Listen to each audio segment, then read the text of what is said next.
Então, o objetivo dessa proposta de nivelamento é isso aí. Nós lemos o primeiro, eu vou ler o último só para vocês terem uma ideia, tá? Não precisa agora. Depois eu posso até passar essa apresentação, não sei, para a Lucilene, ela pode passar para vocês terem acesso a isso.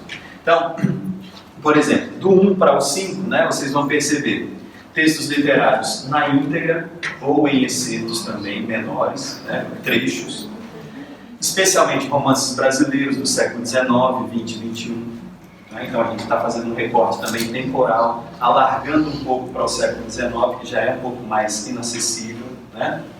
Contos, poemas de diversos períodos literários da literatura brasileira, crônicas do século XIX. A gente tem um conjunto, por exemplo, Machado de Assis é um excelente cronista do século XIX, né? Lima Barreto, por exemplo, né?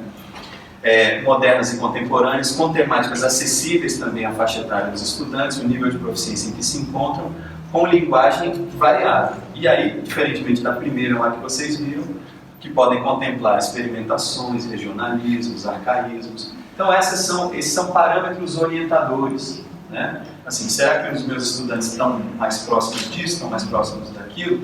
Mais importante, eles caminham nesse nível de leitura literária, quer dizer, eles aprendem melhor experimentações da linguagem, por exemplo.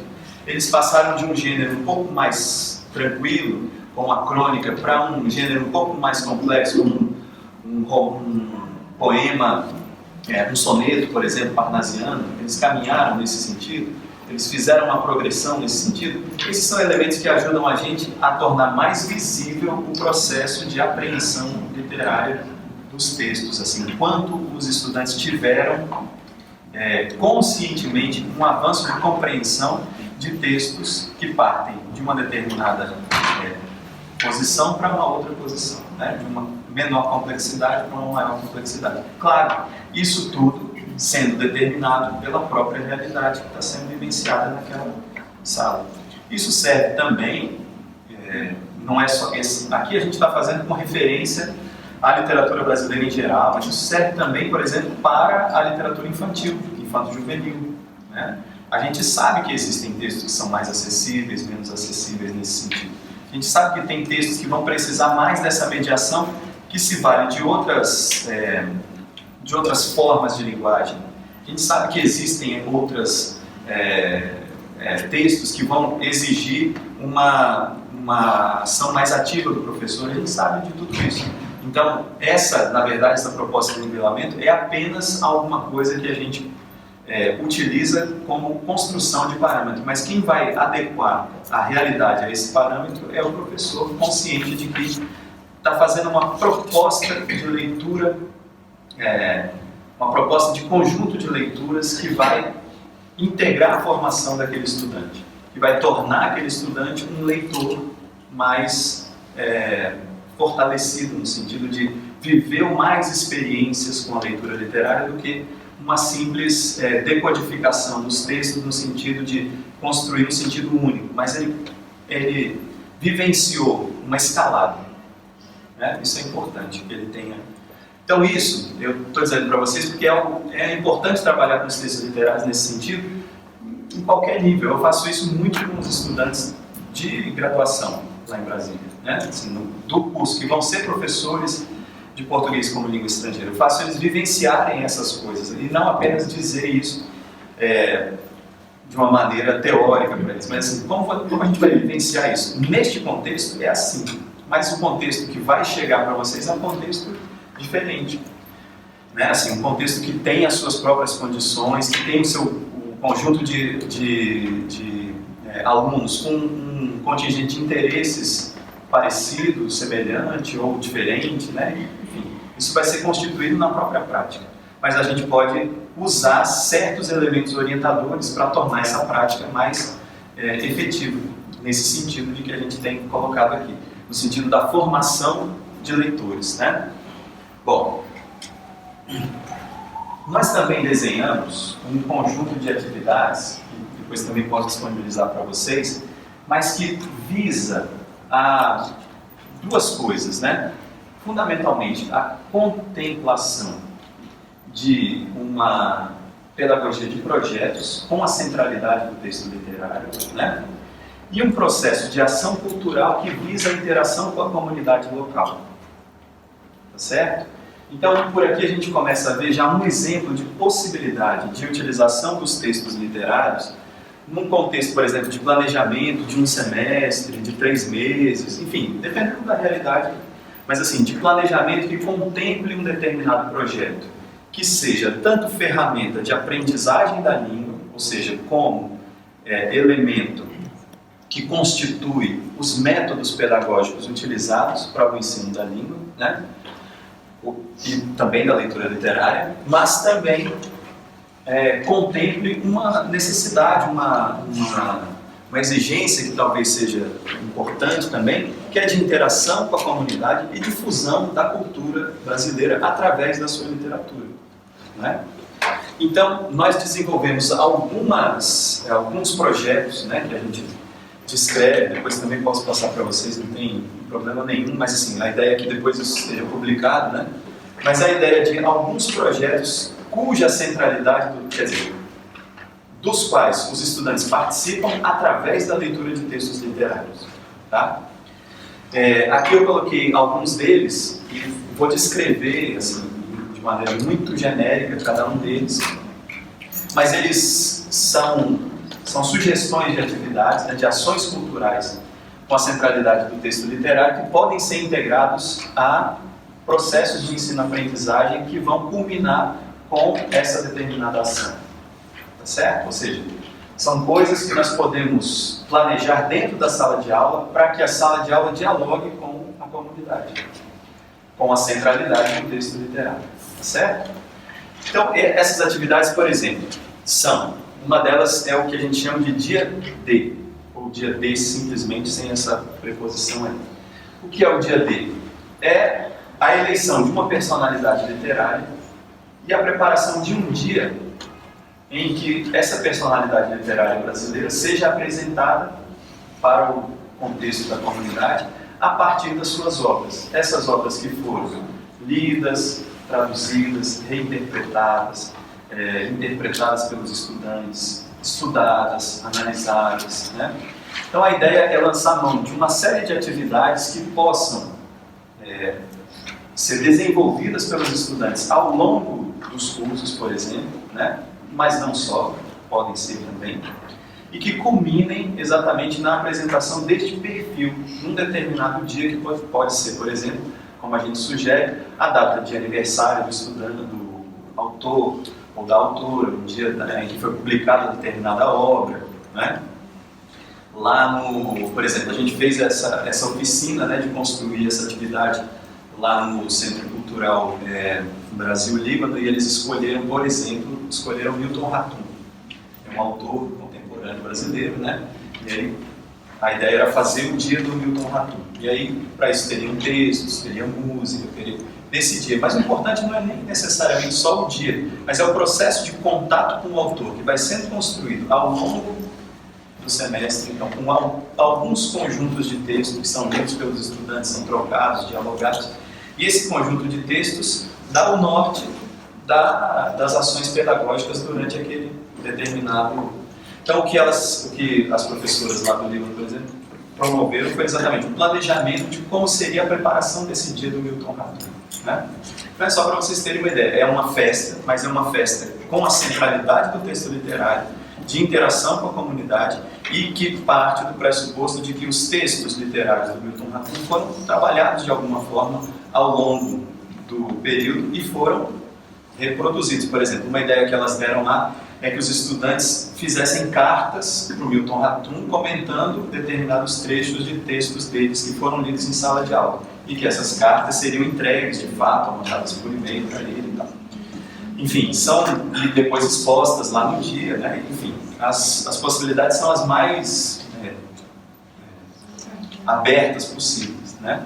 Então a gente tem, a ideia é essa, quer dizer, construir um projeto em que a centralidade era de um autor ou de uma autora e esse autor é o mecanismo de interação com a sociedade, com a comunidade próxima que a gente vai ter.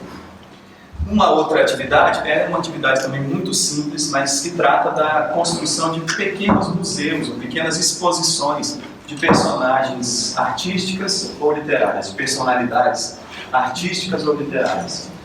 Que é basicamente, por exemplo, a sugestão de se trabalhar com obras literárias, né? E construir, por exemplo, a biografia de determinados personagens ou a biografia de determinados autores e tentar colocar isso nos termos de uma exposição padrão. Seriam 10 cartazes, então entra a produção de um cartaz, 10 cartazes em que a vida desse personagem ou desse escritor é apresentada no ambiente da escola ou do centro, por exemplo, né? Para chegar a isso, nós precisamos trabalhar com os textos desse autor, conhecer. Se for um personagem, por exemplo, Macunaíma. Se for Macunaíma, a gente vai fazer o museu da vida do Macunaíma. Por onde ele passou, onde ele andou, quem é esse cara, né? Se é Brás Cubas, quem é esse cara? Ou pode ser o autor, Machado de Assis, Clarice Lispector, né? Macabeia, pode ser um painel de personagens literários. Para isso você pode recortar, junto com os estudantes, recortar determinados trechos da obra, caracterizar esses trechos, mas a ideia é, em 10 cartazes A3, muito simples, é muito simples de se fazer. Aliás, os estudantes, eu sempre me surpreendo quando eu faço, isso eu faço com os meus estudantes, por exemplo, né? Assim, é uma coisa que você pode fazer com um menino pequeno de 5 anos, né? Você pode incentivar ele a fazer isso, mas você pode fazer também, e na universidade dá muito certo. A gente expunha, por exemplo, na semana universitária, eles se envolvem muito nisso, na construção de uma coisa muito simples. São cartazes que sempre me surpreendem, assim, porque eles mexem nessas coisas assim de, sei lá, de desenho, não sei nem como é que chama, né? Às vezes fazem cartazes impressionantes, lindos, né? Contando a vida de determinado personagem, de determinado autor. Então são 10 afiches, né? São 10 cartazes, em que a gente conta essa vida. E é uma exposição que a gente pode depois, por exemplo, trocar com outros colegas. Então eu tenho a exposição ali, que eu faço em 10 diapositivos, 10 slides, né? De PowerPoint, por exemplo, eu posso mandar para ser exposto em outro centro cultural, por exemplo, em outro lugar, né? Então, quer dizer, é um fruto do trabalho dos estudantes mediado pelo professor com a centralidade do texto literário. Então, os estudantes se engajam muito nisso, né? A história de determinado autor em 10 poemas, por exemplo. É possível fazer isso, é um pequeno museu que você manda para algum lugar, alguém pode imprimir em formato de banner, em formato A4, enfim. É muito fácil de fazer isso. Outra ideia que que foi apresentado, por exemplo, nessa oficina do Líbano também, e que eles fizeram, disseram que iam chamar o Caetano Veloso lá e tal, para fazer uma palhinha lá, enfim, como era um projeto, valia tudo, né? Cabia tudo, não tinha orçamento, era o céu era o limite. Então, mas o exercício era exatamente esse. Mas qual era a ideia? Engajar os estudantes para, durante o semestre, aprenderem a declamar determinados poemas, textos em prosa, né, em língua portuguesa, dos mais variados níveis, né? Então, é isso que eu estou dizendo, quer dizer, não precisa, o trabalho com a literatura não precisa ser um trabalho todo dia, porque o estudante, quando você chegar e falar assim, ó, hoje a gente vai ler um poema, amanhã outro, ele fala, para com isso, né? Vamos para outras coisas. Ok, mas a efetividade desse trabalho não é quantitativa, ela é qualitativa. Então, por exemplo, se a gente trabalha a leitura de um determinado poema, e a gente pega, por exemplo, os vários sotaques brasileiros pronunciando a Confidência do Itabirama. O trabalho que eu fiz com elas lá, por exemplo, partia da interpretação do próprio Drummond deste texto, que tem disponível na internet. Então, a maneira como ele conta aquilo, bem mineiramente, falando, etc. e tal. Ótimo, né? Muito bom.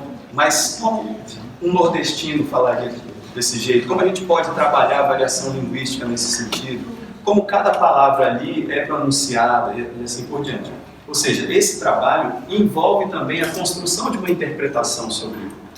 Porque eu posso recitar a Confidência do Itabirano com raiva, com rancor, mas eu posso recitar também acentuando alguns aspectos que são de nostalgia, de saudade em relação àquilo. O Confidência do Itabirano é aquele poema que termina: Itabira é apenas uma fotografia na parede, mas como dói, não é? Então eu posso recitar de várias maneiras. O trabalho com a interpretação desses sentidos, pode demorar algumas aulas, a gente pode trabalhar com esse poema, e aí cada turma, por exemplo, do centro pode apresentar a declamação de um... Mas a ideia é mais ainda, não é falar só da literatura brasileira, mas pôr a literatura brasileira em diálogo com a literatura do país parceiro. Então, por exemplo, seria um sarau Brasil-Argentina, que a gente pudesse trazer músicos, cantores, etc. e tal, que pudessem fazer dialogar a partir, por exemplo, de um determinado tema. Qual é o tema que a gente vai trabalhar? O tema é Amazônia, por exemplo. Então, várias canções, vários poemas, vários autores que vão falar disso. E aí, esse trabalho, com esse projeto, organiza, por exemplo, a nossa rotina de trabalho com os textos literários. Dá um sentido, dá um objetivo para o trabalho com esses textos literários no longo prazo. Não é alguma coisa que se encerra na interpretação daquela aula, mas é alguma coisa que a gente usa também para dialogar com as famílias, para dialogar com a comunidade do entorno, com outros artistas da cidade, né? E por aí vai. Quer dizer, o sentido da leitura literária é esse sentido do encontro. A gente já falou isso aqui um pouco, né? O cineclube temático é bastante óbvio, né? Fazer um cineclube, como a gente falou aqui, né? Ligado a obras que tratem da literatura brasileira, mas o importante não é nem a exibição desses filmes. O importante é que quem planeja esse cineclube temático são os estudantes. Quem vai dizer, olha, o meu filme é esse aqui, Memórias Póstumas de Brás Cubas, né, por exemplo. Dá um exemplo qualquer. Mas aí, durante o período, eu posso trabalhar capítulos, né, de Memórias Póstumas, frases, outras interpretações e assim por diante. No sentido de que quem vai planejar isso são os próprios estudantes. Quais são os filmes que a gente vai ver? Qual é a sinopse que eu posso fazer desse filme? Qual é a relação, por exemplo, se eu vou fazer uma peça de propaganda desse cineclube, falando especificamente daquele texto com que eu trabalhei. Como é que eu preciso ler um trecho e falar assim, olha, essa é a característica desse personagem, ela está aqui, né? Produzir materiais ligados à divulgação desse evento, por exemplo, né? O mais importante é essa preparação. É como quando a gente se prepara para uma festa, né? Às vezes a preparação para a festa é mais importante do que a própria festa. Ela vale mais a ansiedade, como você imagina que vai estar, e quem que vai estar lá, e como que eu vou me vestir, etc. Isso, às vezes, é mais gostoso do que o próprio estar lá na festa. É exatamente essa preparação, no contato com o texto literário, que oportuniza isso, né? A contação de histórias, ou os 50 minutos de leitura, é parte de um projeto que tem sido muito, assim, referência e muito bem sucedido no Brasil, que é um projeto de estímulo à leitura, que é basicamente um projeto de voluntários, né? Ele é inspirado nesse projeto, essa ideia de ação cultural, e que contempla exatamente isso. São 50 minutos de leitura. Ou seja, basicamente as pessoas se reúnem para ler. 50 minutos, uma vez por semana. Basicamente é isso. Qual é o resultado disso? O resultado é que a gente pode, por exemplo, realizar esse planejamento dessa atividade através de determinados temas da literatura. E aí a gente pode trabalhar, não exatamente, especificamente dentro da sala de aula, mas criando oportunidades de leitura extra-classe nesse momento, né? Então a ideia é ler em voz alta. Ler em voz alta é uma coisa muito importante, inclusive cognitivamente, né? Para a percepção das camadas do texto literário. Ler literatura em voz alta é importante, né? Outras camadas de sentido vão aparecendo quando se verbaliza esse texto. Então, o contexto da sala de aula é muito importante para isso, e o contexto da leitura em grupo, de grupos de leitura, é muito importante nesse sentido. Então, é basicamente ler, conversar, etc. E tal. Isso é bastante mais simples. Aqui, só para a gente fazer uma síntese, né, do que a gente viu até agora. Na verdade, a gente passou por alguns pressupostos, tá? Ligados à ideia do trabalho com a literatura, né? Na sala de aula, em geral, na sala de aula específica do PLF. Então, a gente viu algumas vantagens, algumas diretrizes importantes, né? E a gente tem tentado, então, circundar dois elementos centrais. O de que essas situações de interação, né, que são situações de interação de ensino-aprendizagem, tem uma centralidade importante na leitura e, nesse caso, a leitura literária pode contribuir de uma maneira peculiar, né, como é o fato da literatura, por alguns motivos que a gente tem tentado arrolar aqui. Pelo fato de que a literatura é uma forma autônoma, né, uma forma de arte autônoma, que tem a sua própria autonomia, que é uma forma de expressão das comunidades, dos indivíduos, dos grupos sociais, né, por exemplo, de um povo, de uma nação, né, então ela é expressão cultural também, e pelo fato de que ela é também uma forma de conhecimento, através dela a gente toma contato com a realidade sob formas especiais, sim, claro, mas também somos confrontados de alguma forma com a realidade, né? E a partir daí, o importante é que a oportunidade que o aluno tem de construir a leitura talvez seja o paradigma essencial a se perseguir no trabalho com a leitura literária nesses contextos de ensino-aprendizagem, quaisquer que sejam eles, né? Então a gente falou também especificamente no caso do PLE de algumas virtualidades que tem a ver com o texto, ou tem a ver com qualquer texto, que são aquelas ligadas a essa camada propriamente ligada à linguagem, à língua portuguesa, a ideia de camadas semânticas, camadas sintáticas, camadas morfossintáticas que podem ser exploradas a partir do texto, né?